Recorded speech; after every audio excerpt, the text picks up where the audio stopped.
মঙ্গলক। নমো তচ্ছা ভগবতো অরহতো সম্মা সম্বুদ্ধাচ্ছা। জগৎপূজ্য মহাকারণিক তথাগত সম্যক সম্বুদ্ধ শ্রীচরণে কৃতজ্ঞ প্রণাম নিবেদন করে পূর্ণপারমিতে অংশগ্রহণকারী সকল উপাসক উপাসিকাগণের নিরোগ দীর্ঘায়ু সুখী জীবন তথা জ্ঞান বিমণ্ডিত জীবন কামনায় শুরু করতে চলেছি আজকের অভিধর্ম চর্চা ক্লাস।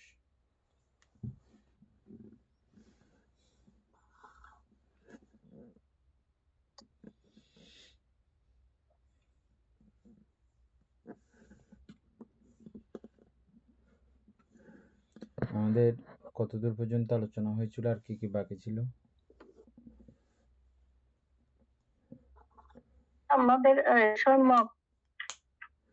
সম্যক আজীব পর্যন্ত শেষ হয়েছিল, আর সম্যক ব্যায়াম থেকে শুরু হবে 5 পর্যন্ত শেষ হয়েছে অষ্টাঙ্গ ব্যায়াম।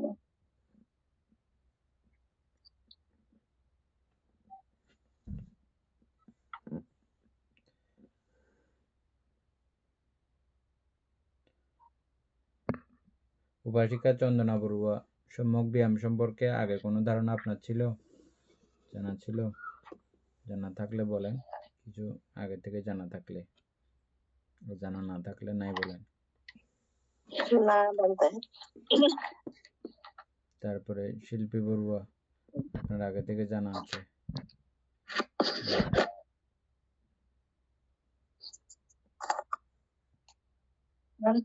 সম্যক ব্যায়াম হচ্ছে যে সৎচেষ্টা, ইহা 4 প্রকার।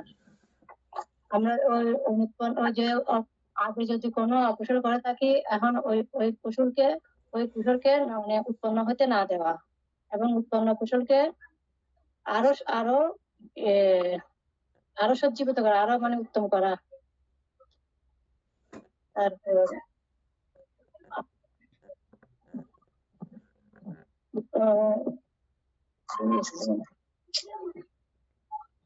ঠিক আছে, অমিত বড়ুয়া বলেন।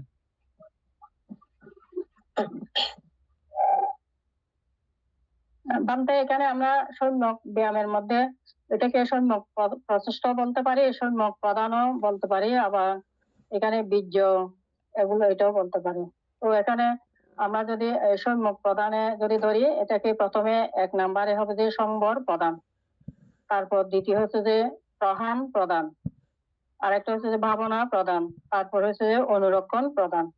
অর্থাৎ সম্বর প্রদানের মধ্যে যেটা আমি আগে অতীতে কুশল কর্ম বা পাপ শারীরিক বাচনিক ও মানসিক ভাবে যেগুলো আমার ট্রিগারে উৎপন্ন হয়েছে, এখন যাতে না হয় সেভাবে আমাকে চেষ্টা করতে হবে, চেষ্টা করা। আর প্রধান প্রদান হচ্ছে যে আগে যে অকুশল কর্ম বা পাপ মানে আগে করি নাই, এখনো যাতে আমার কাছে মানে উৎপন্ন না হয়, মানে আমি কুশল না করি, এটাই আমাকে চেষ্টা করতে হবে। আর হচ্ছে যে অনুরক্ষণ প্রদান, যেটা আমি কুশল কর্ম আগে করেছি এবং এখনো আরো বেশি করে মানে আমার যাতে এটাকে বৃদ্ধি করতে পারি আস্তে আস্তে, সেটাই হবে যে অনুরক্ষণ প্রদান। তারপর হচ্ছে ভাবনা প্রদান। ভাবনা প্রদানটা হচ্ছে যে পুণ্য বা কুশল কর্ম আমি আগে করা হয়নি, এখন সেই পুণ্য কাজ বা কুশল কর্ম করার চেষ্টা করতে হবে। এই 4টা জানি। এটা মানে এটা যদি আমি মানে এটা যদি ঠিকভাবে যদি আমি প্রচেষ্টার মাধ্যমে যদি করা যায়, তাহলে আমাকে এখানে প্রথমে আমার ধাপে ধাপে ধাপে ধাপে এটা আমরা একদম লাস্টে গিয়ে বিপাশনার মাধ্যমে সবকিছু করে আমরা বিপাশনার মাধ্যমে এটা উত্তীর্ণ ওইখানে যেতে পারবো লোকোত্তরের কাছাকাছি। ঠিক আছে, তাহলে তো এটা আপনারা সবাই জানেন, অসুবিধা নেই। আর তবুবানটা একটু বলেন না, একটু আলোচনা করলে ভালো। যাহা পাপ বর্তমানে আমার কাছে আছে, তাহা বর্জন করার চেষ্টা, সেই পাপ সমূলে উচ্ছিন্ন করার চেষ্টা, যেই অকুশল আমার কাছে এখনো আসে নাই, আমি করি নাই, এগুলো কোনো প্রকারেও যাতে উৎপন্ন হতে না পারে সেই প্রকারে প্রচেষ্টা করা 2 নাম্বার প্রচেষ্টা। 3 নাম্বার প্রচেষ্টা হচ্ছে যে আমরা কিছু কুশল কর্ম প্রতিনিয়ত করে চলেছি, আমাদের মধ্যে আছে, এগুলোকে যত্ন করা, এগুলোকে আরও করা এবং যেগুলো নাই সেগুলোকে নতুন করে করার চেষ্টা এবং যেগুলো করে চলেছি এগুলোকে ক্রমান্বয়ে বাড়ানোর, ক্রমান্বয়ে উত্তম থেকে উত্তম করার প্রচেষ্টা এবং এই উত্তম করতে করতে ক্রমান্বয়ে তিনি প্রথম ধ্যান, দ্বিতীয় ধ্যান, তৃতীয় ধ্যান, চতুর্থ ধ্যান, পঞ্চম ধ্যান এবং অষ্টসমাপত্তি পর্যন্ত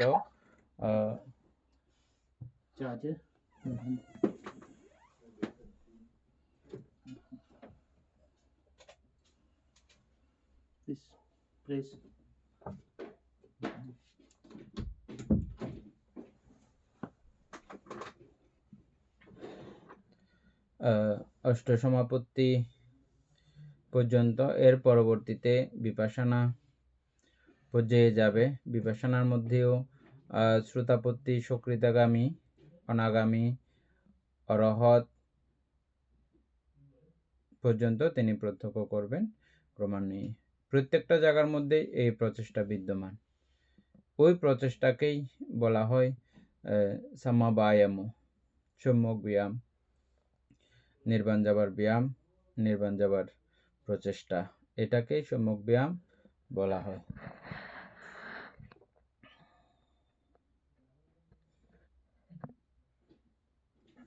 এর পরবর্তীতে হচ্ছে যে সম্যক সমাধি, সাম্মা সমাধি। এর আগে সম্যক স্মৃতি।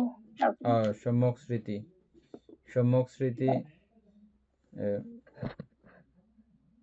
দীপেন বাবু বলেন, সম্যক স্মৃতি আপনার মনে আছে?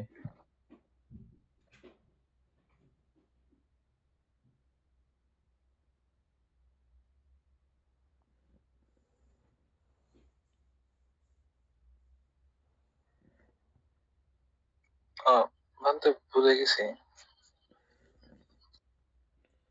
তারপরে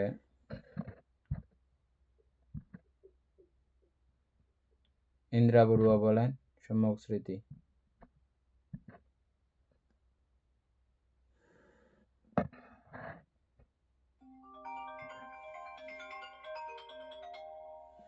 ইন্দ্রা বড়ুয়া বলেন, সম্যক স্মৃতি।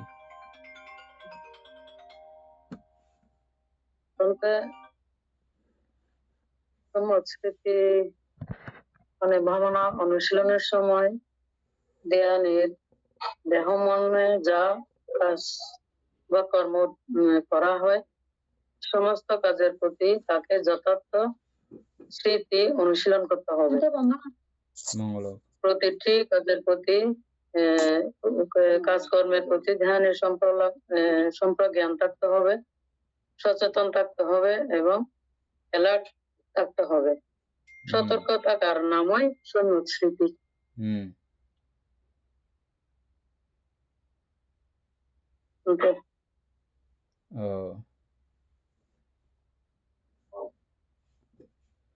তারপরে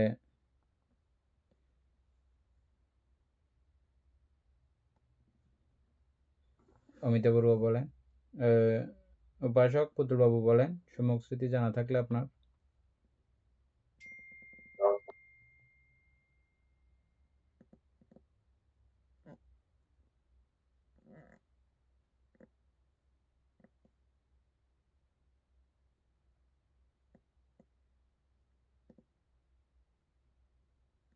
আপনার নেটওয়ার্ক খারাপ। অমিতা বড়ুয়া বলেন।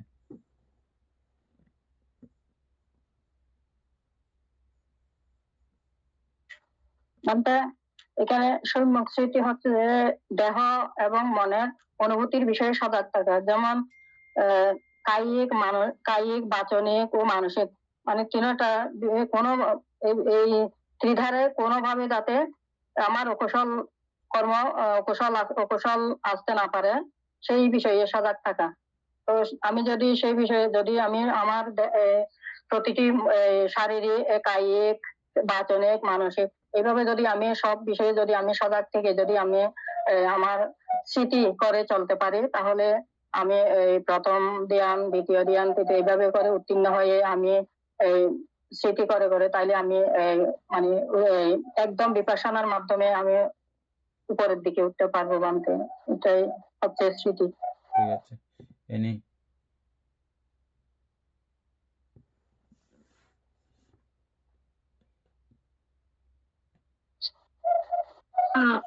আমাদের সম্মুখ স্মৃতি হচ্ছে যে অর্থাৎ যার স্মৃতিকে সবসময় আমাদের ধরে রাখতে হবে, অর্থাৎ কায়ে কায়ানুদর্শ হয়ে, চিত্তে চিত্তানুদর্শী হয়ে, বেদনায় বেদনানুদর্শী হয়ে, আর ধর্মে ধর্মানুদর্শী হয়ে, এবং প্রত্যেকটা জায়গায় আমি না হয় আমার ধারণার যদি চলে আসে বা এই স্মৃতিটা সবসময় এই স্মৃতিটা যদি ধরে রাখতে পারে, সম্মুখ স্মৃতি।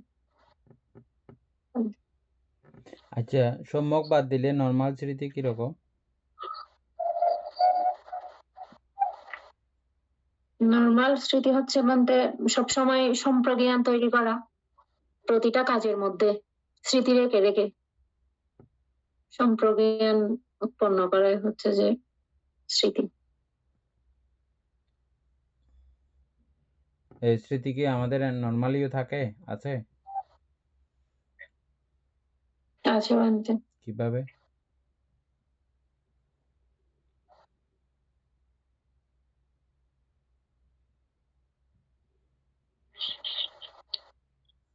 আমি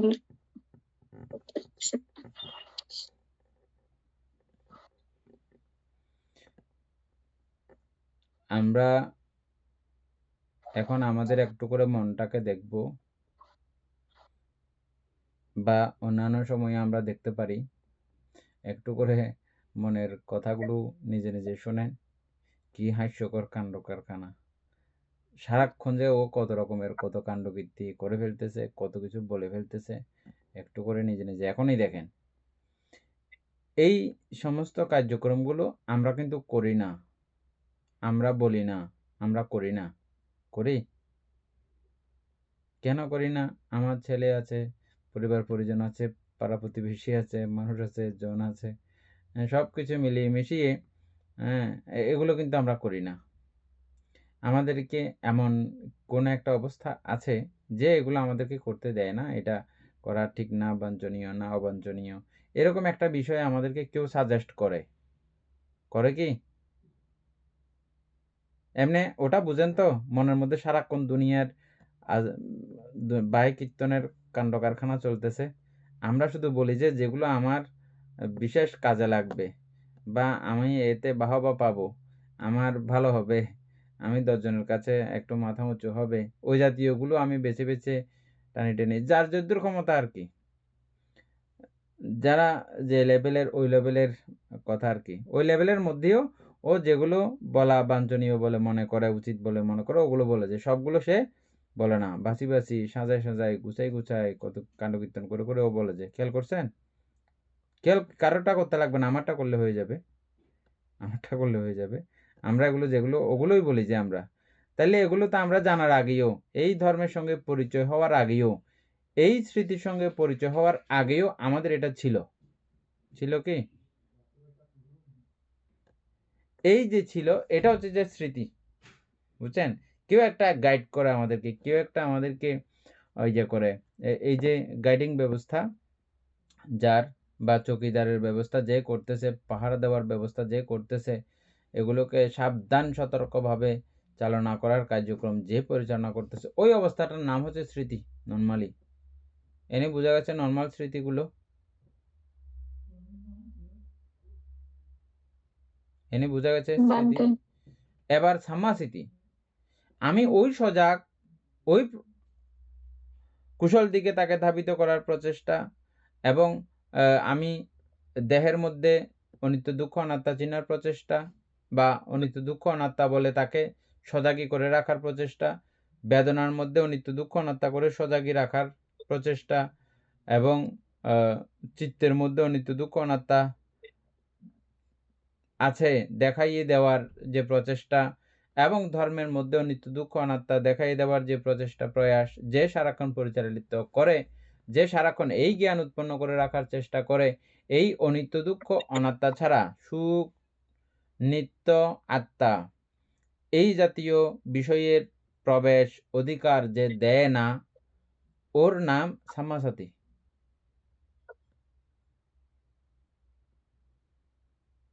বুঝছেন? ওটা যতক্ষণ আমি করতে পারি তাহলে বুঝতে হবে যে আমার কাছে সাম্মাসাতি আছে। আর আমার কাছে কোনো না কোনো সময় কোনো কিছুর প্রতি একটা সুখ সংজ্ঞা উৎপন্ন হয়েছে, দেহের প্রতি বা মনের প্রতি। পুরো জগতের মধ্যে আছে কি? নাম এবং রূপ। নামের প্রতি বা রূপের প্রতি যদি সুখ সংজ্ঞা উৎপন্ন হয়, যতক্ষণ সুখ সংজ্ঞা আছে ততক্ষণ আমি সাম্মাসিতি পরায়ণ না।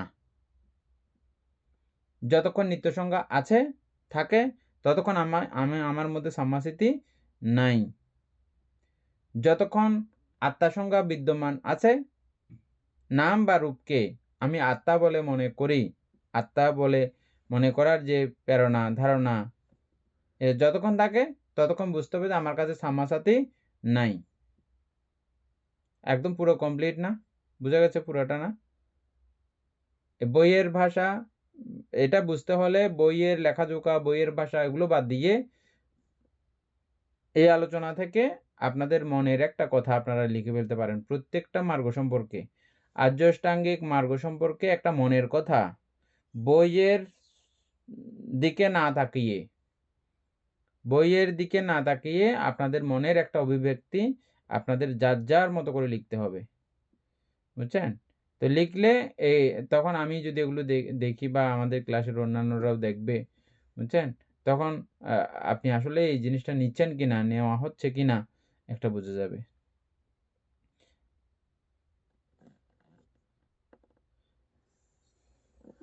সামাসাতি আর আলোচনা করার তো দরকার নাই, আশা করি সবাই বুঝছেন। উপাসক দীপেন বাবু শুরুটা বলেন এবং শেষটা বলেন। সামাসাতির শুরু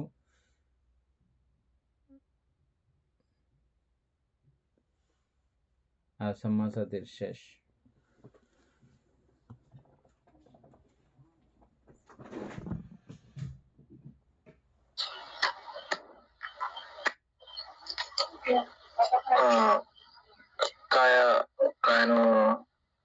কায়ানো দর্শন আর হচ্ছে গিয়ে চিত্তানো দর্শন।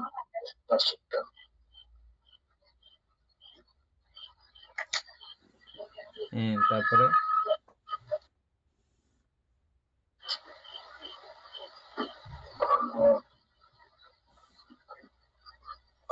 বেদনা দর্শন আর ধর্ম দর্শন।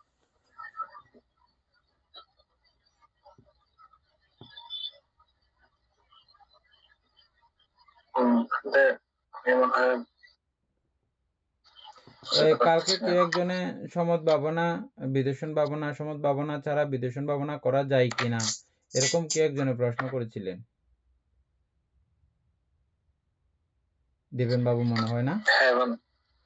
হ্যাঁ, প্রশ্নটা হচ্ছে যে চিত্ত সমাধিস্থ, আমরা এটা বারবার জেনেছি, বারবার বুঝেছি যে চিত্ত সমাধিস্থ না হলে আপনি কখনো নাম রূপের যথাস্বরূপ দেখবেন না।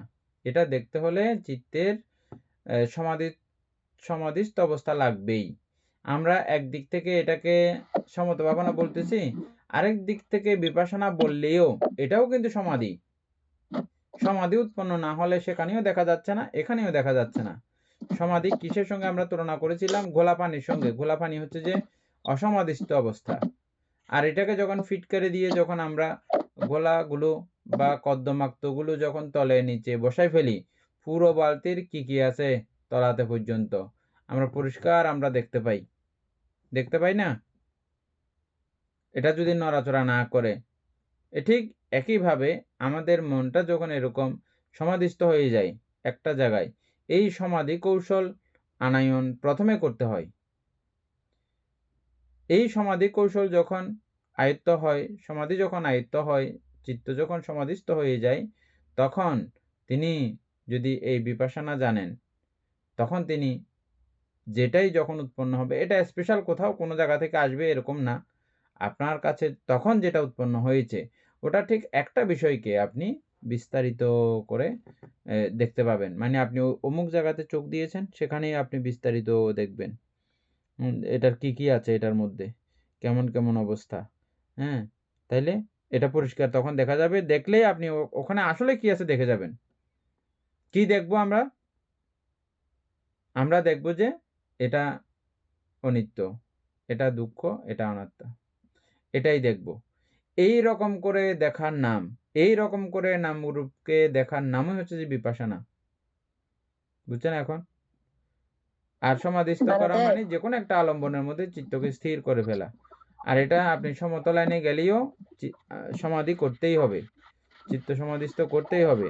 বিপাশনা লাইনে গেলেও চিত্তকে সমাধিস্থ করতেই হবে, এর কোনো ব্যতিক্রম ওটা নাই।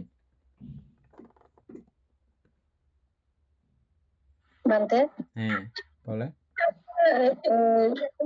মানে ওই যে ধ্যান করার সময় তো ব্যথা তো হয়, ব্যথা বেশি ব্যথা, এবং ব্যথার কথা বলছিলেন। শুনুন না হ্যাঁ, শুনুন না, আমি বলি না এখন ব্যথা না, শুধু আমি যে কাজ করি, কাজ করার সময় আমার হাত গুলো বাঁকা হয়ে যায়, মানে ভাবনা করতে পারলে পা গুলো বাঁকা হয়ে যায়, ওইটা আপনার শারীরিক ভাবে অসুস্থ, মানে নার্ভের জন্য সমস্যা।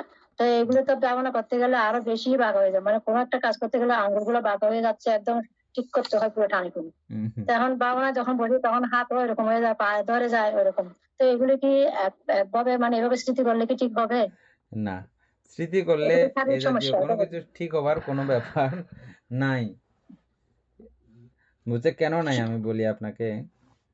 আমরা অনেক সময় বা বইও লেখা থাকে আপনার দুঃখ নিরুদ্ধ হয়ে যাবে। অরহত হয়ে যাওয়ার পরেও আপনি জ্ঞানটা দেখেন না, কি আছে জ্ঞানের মধ্যে, অরহত জ্ঞান কি? ও সাব্বে সাংকারা দুঃখই বলতেছে যে যদি দুঃখ যদি চলে যাইতো, শেষকালে গিয়ে সাব্বে সাংকারা দুঃখ এটা বলার অবকাশ ছিল? বলতো? সিম্পল বিষয় এটা। বুঝে গেছে? বুঝা গেছে জিনিসটা? অরহত হওয়ার পরেও একেবারে লাস্ট প্রান্তে, শেষ প্রান্তে গিয়ে তখনও তিনি দেহ এবং মনের প্রতি বা নাম এবং রূপের প্রতি এই ধারণা বিদ্যমান যে সাব্বে সাংকারা দুঃখা, জগতে যত সংস্কার আছে সকল সংস্কার দুঃখধর্মী। যদি চলে যাইতো এই আধ্যাত্মিক চেষ্টা সহ এই আর্য মার্গের চেষ্টার মাধ্যমে যদি দুঃখ চলে যাইতো, তাহলে তিনি শেষ প্রান্তে গিয়ে সাব্বে সাংকারা দুঃখা এ কথা বলার আর তখন ওনার প্রয়োজন ছিল কি, দরকার আছে কি? বলেন তো, এটা সিম্পল কথা। এনে কি বলো দীপেন বাবু, কি বলেন?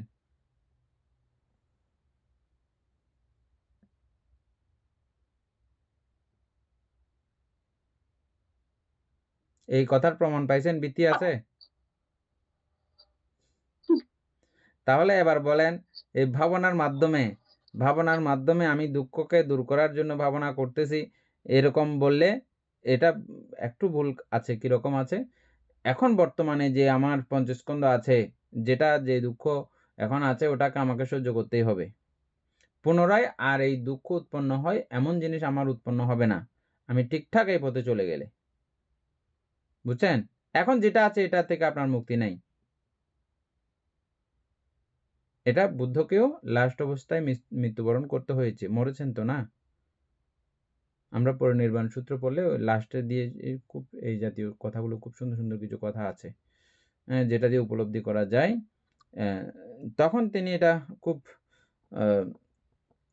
সহ্য ক্ষমতার মধ্য দিয়ে বা সহ্য করার মধ্য দিয়ে, আর্য জ্ঞানের মধ্য দিয়ে তিনি এটা সহ্য করেন।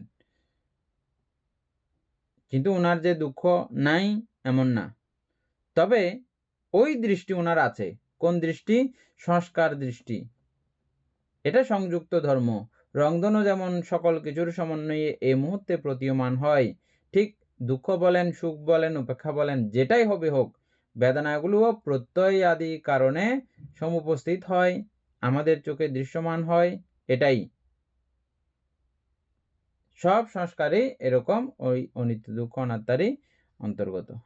তো সুতরাং ওই দৃষ্টি দিয়ে দেখলে তখন এটাকে এটা জ্ঞানত সহ্য করা বলা হয় আর কি। আচ্ছা, এতক্ষণ তো এগুলো আছে বললাম, লাস্ট পর্যন্ত আছে এটাই বলতেছি না? হ্যাঁ, নাইও এক প্রকারে আছে। কিরকম আছে দেখেন, যখন আমি চিত্ত স্থির করব, এখন এটা এমনি নর্মালি আপনারাও জানেন, আপনার কোথাও হাত কেটে গেছে, ঠ্যাং কেটে গেছে, বা এই যে উপাসিকা বলতেছে নানা ধরনের কেরেঙ্কাল হয়েছে, হ্যাঁ, এই ব্যথা সেই ব্যথা বলতেছে না। আবার দেখেন, আপনি যখন খুব আপনার মনোমুগ্ধকর কোনো একটা বিষয়ের সঙ্গে আপনি যখন যুক্ত থাকেন, ওই ব্যথাগুলোর প্রতি যখন আপনার মন মানসিকতা থাকে না, তখন আপনি ওই ব্যথাটা পাচ্ছেন না। বুঝছেন এখন? ঠিক একই রূপে যখন কোনো সাধক এই আমি যে আলম্বন গ্রহণ করে ধ্যান শুরু করব, ওই আলম্বনের মধ্যে যখন একাগ্র হয়ে যায়, একনিবিষ্ট হয়ে যায়, বা আমরা বলি ধ্যানস্থ হয়ে গেছে, এরকম যখন হয়, তখন ওনার ওই বিষয়ের দিকে মনোযোগ দিতে গিয়ে শারীরিক অন্য কোনো বিষয়ের প্রতি আর ওনার মনোযোগ থাকে না, ব্যথা না আরো বহুত কিছু গুইয়ে নেড়ে, এগুলোর প্রতি আর ওনার কোনো দৃষ্টিপাত নাই। এটা নর্মালি এইভাবে না বুঝলেও আপনাদেরকে আমি আরেকটা উদাহরণ দিয়েছিলাম, ব্যথায় টন টন টন টন করতে করতে সিরিজ আর গই মোট কথা। ওমা, যারা ধ্যানের কোর্স করেছেন তারা খুব ভালো অভিজ্ঞতা আছে, হ্যাঁ, তারা খুব ভালো করে জানেন, একদম টন টন করতে করতে সিরিজ আর গই, হঠাৎ করে কিছু একটা মজার দৃশ্য তখন মনে পড়ে গেছে, কোনো একটা প্ল্যানিং, কোনো একটা কল্পনা মনে পড়ে গেছে। অনেক সময় ওই কল্পনাতেও আপনার 1 ঘন্টা বা আধা ঘন্টা চলে যায়, যে কোনো ব্যথা ব্যথা না, শুধু ওটা প্ল্যানিং করতে করতেই চলেছে। তখন আবার চিন্তা করলে দেখবেন, কিরে আমার তো ব্যথা আছে, ব্যথা ইঙ্গেল করে কোথায় চলে গেছে, যে অর্থাৎ মন না দিলে, এদিকে যদি মন না থাকে ব্যথাও নাই। বুঝছেন এখন? কোনো ব্যথা বেদনা কিচ্ছু, ঝিনঝিনানি টনটনানি ওটা সেটা এগুলো কোনো কিছু নাই। আমার কথা বলি, আমি একসময় ইয়েতে আমাদের নানিয়াচরের মধ্যে ধ্যান কেন্দ্রের মধ্যে আমরা তখন শুক্রবার একদিন মানুষ আসার জন্য বলতাম, আসতো এই আধা ঘন্টা 1 ঘন্টা এরকম দেশনা করবো একটা মানসিকতা ছিল। কিন্তু দায়িকাগণের আগ্রহ দেখে অনেক সময় 3 ঘন্টা 4 ঘন্টা পর্যন্ত দেশনা করি। নর্মালি এতক্ষণ পর্যন্ত বসে থাকলে একটা ঝিনঝিনানি কনকনানি ব্যথা টনটনানি নানা কিছু আসে না, কিন্তু ওই যে দেশনার খেয়ালে থাকা যায়, তখন এই 4 ঘন্টায়ও অনেক সময় কিছু আমি অন্য খেয়ালে ছিলাম, যে পায়ের ব্যথার দিকে আমার মন ছিল না, যে খবর নাই। আর যখন সারাক্ষণ এই ব্যথাগুলোর দিকে মন মানসিকতা থাকবে, তখন এগুলো আপনার একদম ব্যথার চরম থেকে চরম হবে, একদম খুব ঘনীভূত হয়ে যাবে ব্যথা। আমাদের আশ্বিন খেমিকা বান্তের কিছু কৌশল আমার মনে আছে, উনি এগুলোকে নিয়ে খুব করতেন, ভালো লাগা ফিল করতেন ব্যথাগুলোকে কেন্দ্র করে। অবশ্যই এটা আমার খুব লাগেছে, ভালো লেগেছে বিষয়টা।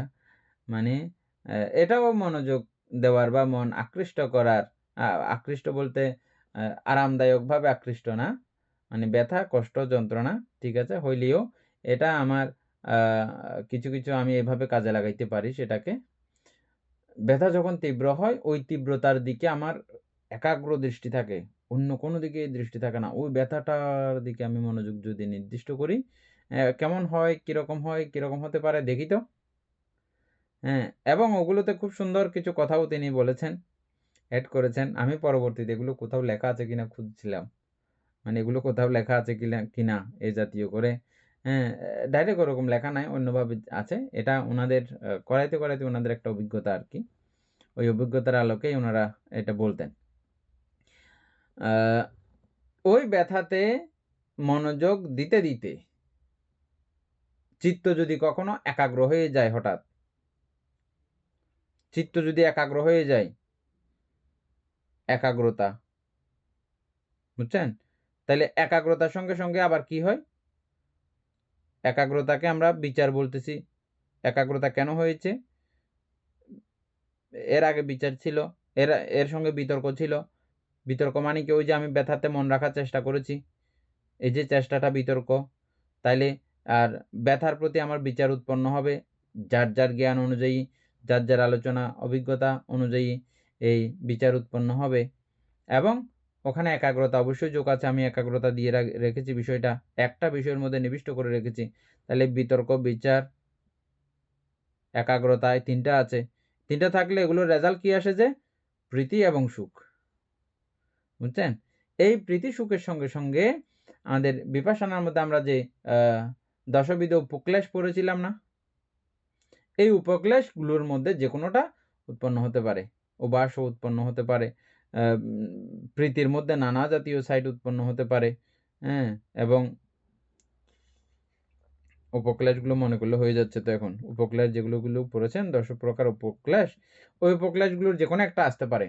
আসলে একদম মহা স্বাচ্ছন্দ্য, মহা সুখ এবং মহাস্বস্তির একটা ব্যাপার তৈরি হয়। তখন আমরা সমতা ভাবনার দিক থেকে গেলে প্রীতিগুলো দেখতে পাই, লাস্টের বেলাতে উপেক্ষা। আর এদিকে বিপাশানার দিক থেকে দেখলে দেখি যে কি 10 প্রকার উপক্লেশগুলো। বোঝা যাচ্ছে বিষয়টা?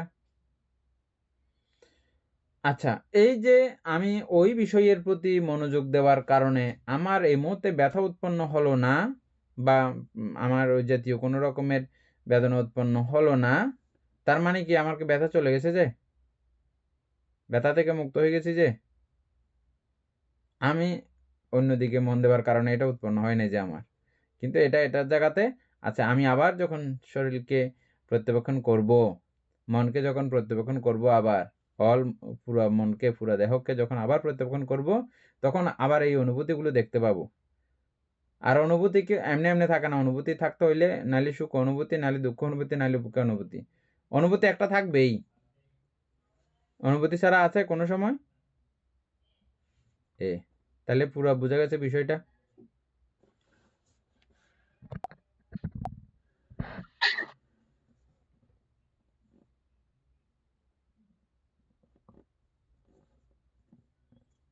সাম্মা সমাধি। এখন হচ্ছে যে সাম্মা সমাধি।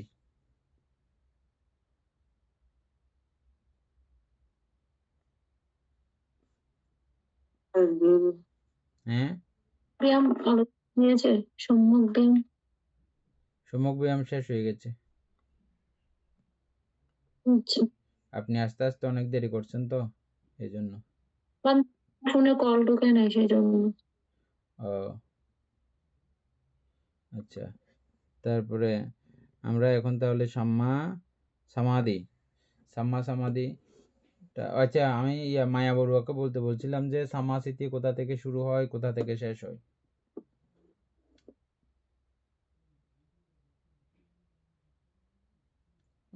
খুলতে হবে, মিউট খুলতে হবে। মিউট খুলতে জানবেন?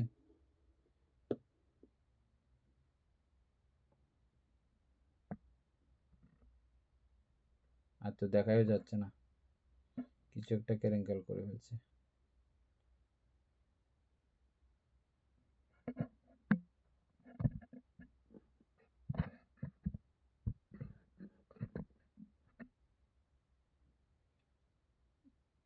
দীপেন বাবু বলেন তো, কোথা থেকে শুরু সাম্মা স্মৃতি, কোথা থেকে শেষ?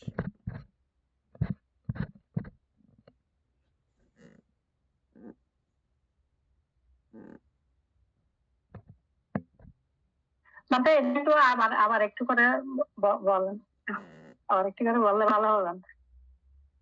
আগে দীপেন বাবু থেকে শুনি। আপনার মিউট করা আছে।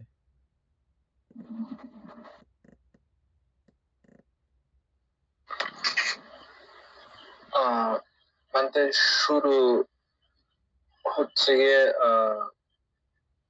আনাপান স্মৃতির মাধ্যমে শুরু হবে, সেখানে উদয় বিদয়, তারপর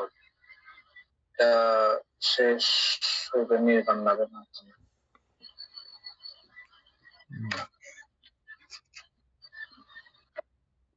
আর কেউ বলতে চাইলে এর মধ্যেও বলতে পারেন, বলবেন কেউ?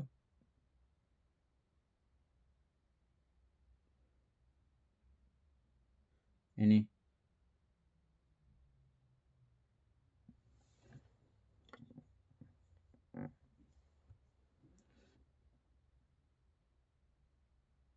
বান্তে আমি শুরুটা বলতে পারবো না। আচ্ছা, তাহলে আমি আবার বলছি।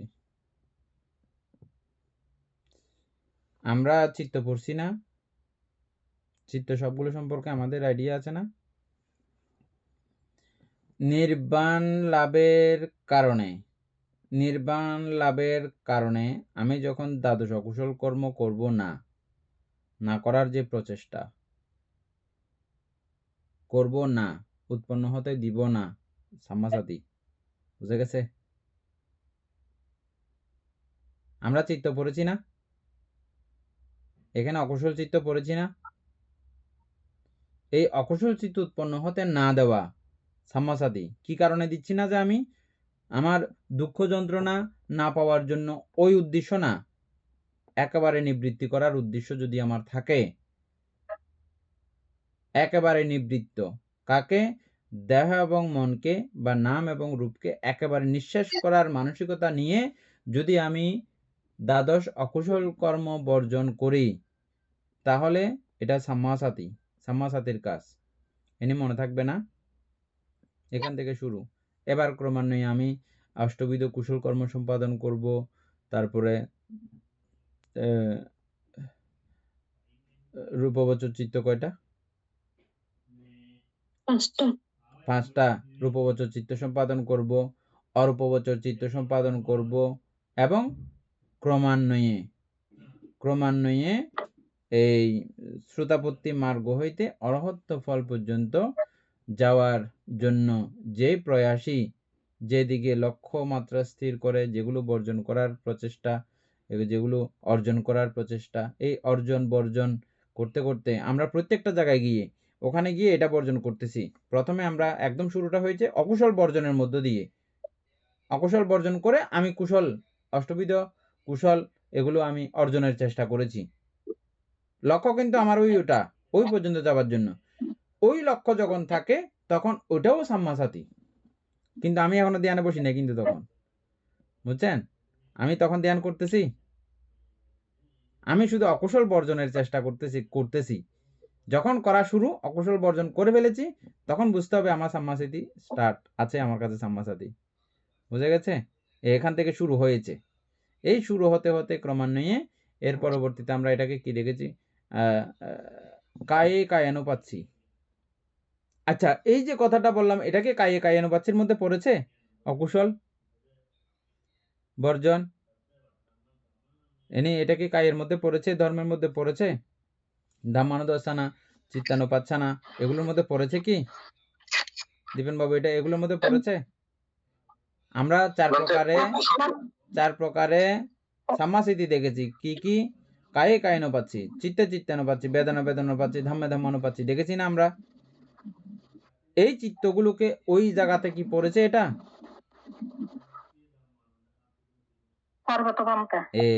বুঝছেন এখন? তাহলে অকুশল চিত্ত বর্জনের যে লক্ষ্য প্রচেষ্টা, ওটা হচ্ছে যে শুরু, আর এটার সমাপ্তি কোন জায়গায় পর্যন্ত গিয়ে? নির্বাণ পর্যন্ত গিয়ে এটা সমাপ্তি হয় সাম্মাসাতির। হ্যাঁ, উপাসক দীপেন বাবু বলেন। কুশল বর্জনের ক্ষেত্রে যদি হয়ে থাকে, তাহলে আমাদের শির এটা কি স্মৃতির মধ্যে পড়বে? অবশ্যই। মানে জায়গার মধ্যে চলে আসছেন তো। শিল না, একদম যাবতীয় সবকিছুর মধ্যে আপনি এখন বুঝে যাবেন। শিলটাও আমি শিল পালন করতেছি। এই শিল কেন পালন করতেছি? আমি আমার নির্বাণের লক্ষ্যে।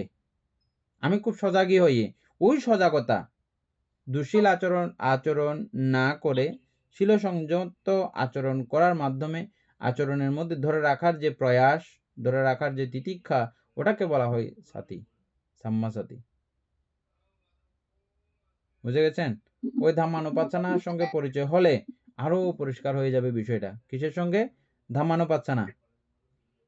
কি আছে ওখানে? আমরা অকুশল ধর্মগুলো দেখেছি না, এবং কুশল ধর্ম দেখেছি না? অকুশল ধর্ম বর্জনের প্রচেষ্টা, ওখানে কুশল ধর্ম অর্জনের চেষ্টা দেখেছি না আমরা? তাহলে এগুলো কুশল ধর্ম, অকুশল ধর্মের মধ্যে শীল এবং দুঃশীল আছে কিনা? আছে কিনা? তাহলে সাম্মাসাতির মধ্যে পড়বে কি পড়বে না? একদম খুব গভীর থেকে শেখা কিন্তু এগুলো, মানে আতরিগুতরি শিখর থেকে শেখা এগুলো। এই জাতীয় করে বইয়ে তো লেখা নাই, আছে, কিন্তু আমরা আলোচনার সাথে এইগুলো করতেছি, যে আমরা করার সুযোগ হচ্ছে যে না। কেন একেবারে নিবিড় থেকে গোড়া থেকে ধরার জন্য জিনিসটা, গোড়া থেকে হাতড়ে ধরলে তাদের আর কোনো সমস্যা থাকে না, একদম শেকড় থেকে।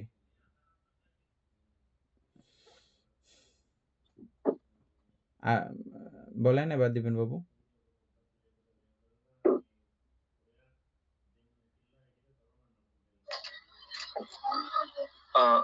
আমাদের সম্যক স্মৃতিটা তাহলে শুরু হবে ইয়ার মাধ্যমে, অকুশল কর্মকে পরিহার করার মাধ্যমে, আর তারপর শেষ হবে গিয়ে আমাদের ওই চার স্মৃতি প্রস্থান আছে সেগুলো মাধ্যমে শেষ হবে আর কি।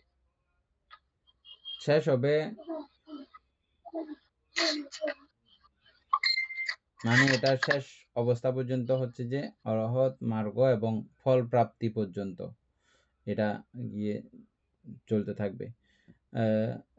তবে এটার তো শেষ নাই, এটা যতক্ষণ পর্যন্ত উনি অনুপাদি শেষ নির্বাণ, একেবারে দেহত্যাগ এর আগ পর্যন্ত এই স্মৃতিসজ্ঞানে ওনারা সবসময় এটা থাকেন এভাবে, এটার কোনো শেষ নাই, এটা লাস্ট অব্দিও থাকে। আর্যাষ্টাঙ্গিক মার্গ জড়িত হয়ে শেষ অবস্থা পর্যন্ত অবস্থান করেন, এগুলো আর কখনো ওনাদের কাছ থেকে যায় না। আর্য অষ্টাঙ্গিক মার্গ কখনো অরহতগণের কাছ থেকে আর কি হয় না, বের হবে না কখনো, বা যাবে না, ছেড়ে যাবে না, ওটা পর্যন্ত শেষ অবস্থা আর কি।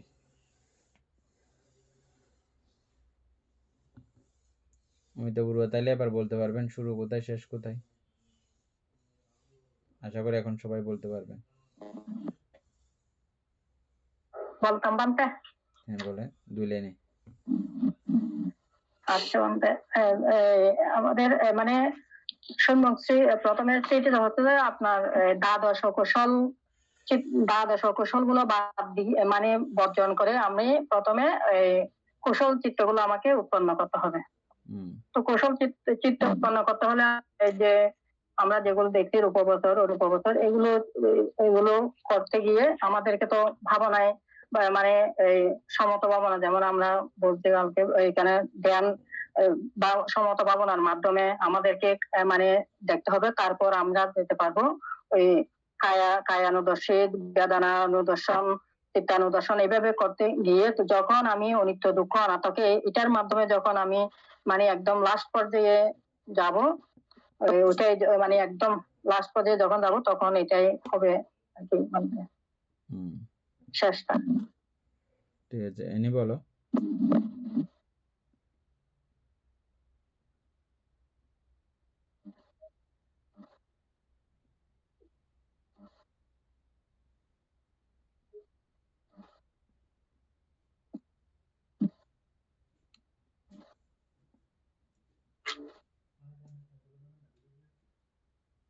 বলো,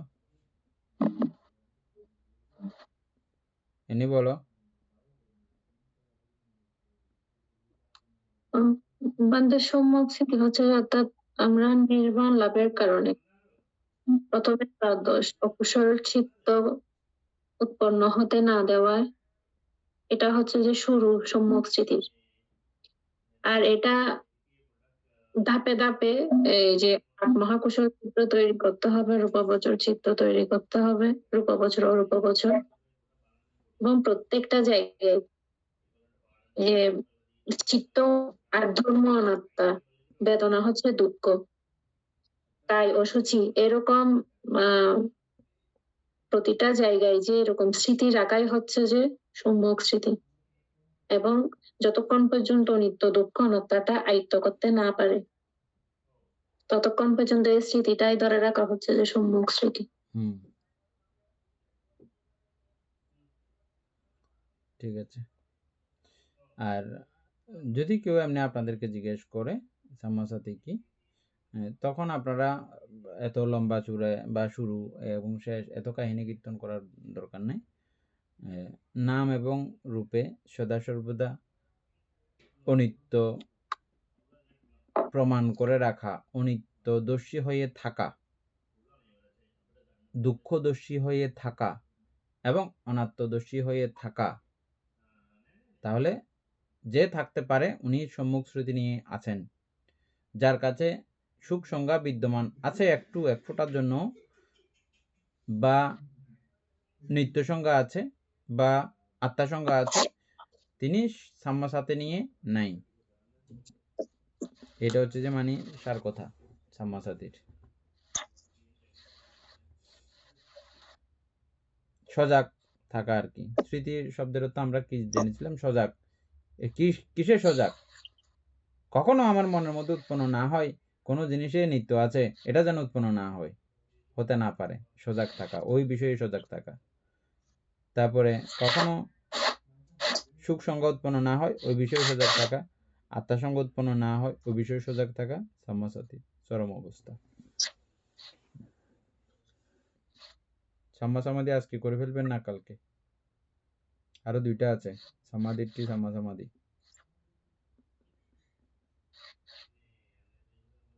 আজকে না কালকে? আমি তো জানি না ভাড়া কি বলে, দেখিনি এনিরা কি বলে। হ্যাঁ, কালকে করলে ভালো হয়। হ্যাঁ, আজকে করলে হয়ে যাবে।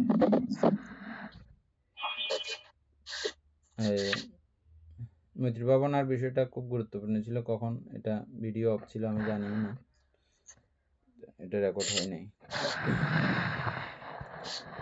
যাই হোক, সদ্ধর্মপ্রাণ প্রিয় উপাসক উপাসিকা বৃন্দ, এতক্ষণ যাবৎ আমরা অভিধর্ম চর্চা করেছি। এতে আমাদের অপ্রমেয় পুণ্য সাধিত হয়েছে। এই পুণ্যরাশি অনন্ত চক্রলবাসী সত্যগণকে দান করছি, গুরুভান্তে দেহকে দান করছি, মাতা পিতাগণকে দান করছি, এবং এই পুণ্যের কাছে আমরা প্রত্যেকে প্রার্থনা করব নির্বাণ লাভ অবধি অসৎ ব্যক্তি, মূর্খ ব্যক্তি পাপমিত্রের সংসর্গ লাভ না করে সদা সর্বদা জ্ঞানদর্শী কল্যাণ মিত্রের সান্নিধ্য সংসর্গ লাভ করতে সক্ষম হই। এইরূপ সাধু কামনা পোষণ করে আজকের মতো ক্লাস এখানে সমাপ্ত করছি। সাধু সাধু সাধু প্রকাশা বন্দামি ভান্তে দাদা